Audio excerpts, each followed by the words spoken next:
Здравствуйте, мои дорогие! Я снова рада видеть вас на своем канале. Ну что, девчоночки, сегодня новый урок. Поехали! Итак, как я вчера вам и обещала, сегодня мы будем рисовать листья монстеры. Лист монстеры очень интересный такой вот лист, он весь рваный, но в то же время он по форме похож на сердечко.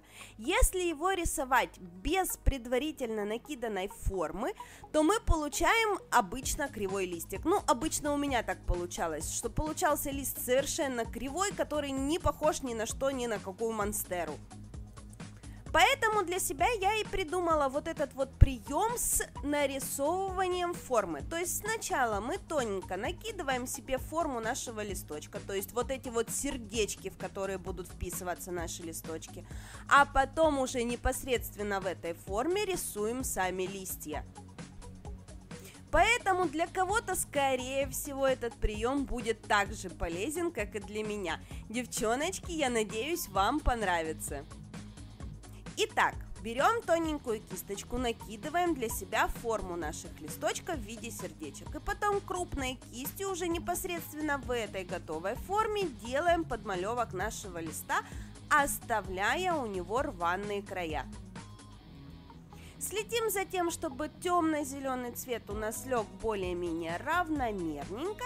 И данный мастер-класс я совершенно не ускоряла для того, чтобы у вас была возможность отследить буквально-таки каждое мое движение.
Накидали по-быстренькому форму непосредственно листов, ну а теперь нам нужно их привязать. Листья у нас, конечно же, откуда-то растут. Поэтому обязательно рисуем им стволики, из которых они растут. Опять же, стволики в данном случае у нас не тоненькие, такие вот довольно-таки плотненькие, поэтому рисуем их опять же довольно крупной кисточкой. После того, как мы просушили наши подмалевки, обязательно их просушили, мы начинаем работать со светотенями.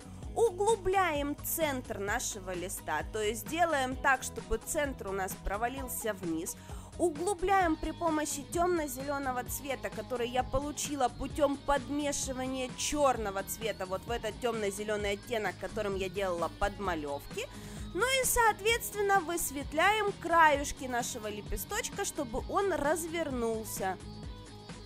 Опять же, свет и тень мы накладываем в один этап без промежуточной просушки, потому что если возникнет надобность их между собой где-то перемешать, то у нас такая возможность будет. Поэтому накладываем светотени в один прием, стараемся так, чтобы у нас все-таки остался кое-где и средний цвет, которым мы непосредственно делали подмалевок, и в то же время у нас получается еще дополнительный такой вот грязно-зеленый оттенок при перемешивании света с тенью. То есть даже несмотря на то, что мы при рисовании использовали 3 оттенка зеленого, то на выходе у нас получается 4 оттенка. А как мы помним из предыдущих уроков, я вам уже говорила, что чем больше оттенков вы используете при рисовании каких-то элементов, тем живее смотрятся эти элементы. Ну и я обычно делаю следующим образом. Я накидываю себе пятнами свет и тень, и потом уже перехожу непосредственно к растушевке. Причем растушевываю обязательно чистой кисточкой. вытираю кисть постоянно, очень часто, чтобы кисть у меня была сухая, чтобы она была чистая. Вытираю просто о салфеточку и уже сухой чистой кистью произвожу растушевку.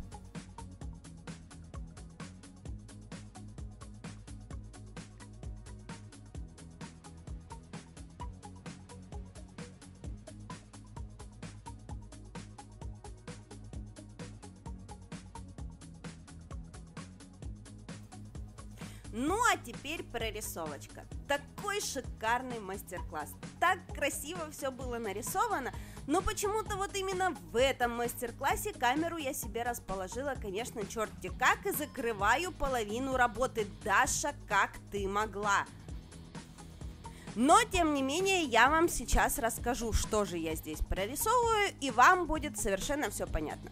Смотрите, у нас есть подмалевок, и я делаю ему просто черные границы со всех сторон в технике разукрашки, то есть полностью по кругу я обвожу черным цветом все элементы, которые я себе набросала. При этом листики я уже обвожу по контуру именно рваных краюшков, то есть не по общему контуру лепестка, не по тому сердечку, которое я изначально рисовала, а сразу же подчеркиваю все вот эти рваные кончики, которые я себе сделала. Ну и в центры листов обязательно добавляю немножечко прожилок. Опять же, немного, совсем чуть-чуть, в самых темных местах.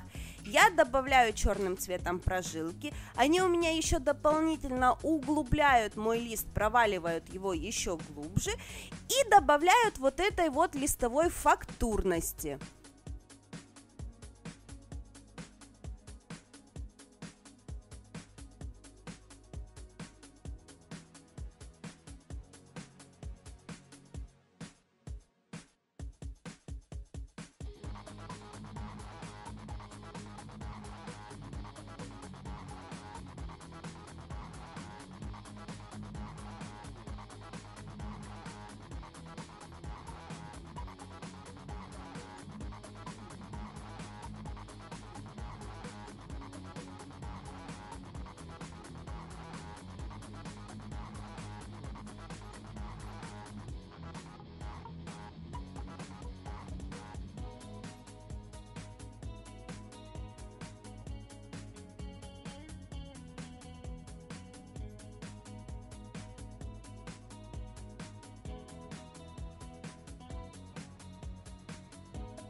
Ну а теперь смотрите, у нас получился замечательный, красивейший дизайн, но у нас остался виден тот подмалевок, который мы себе закладывали на первом этапе. Нам нужно его спрятать.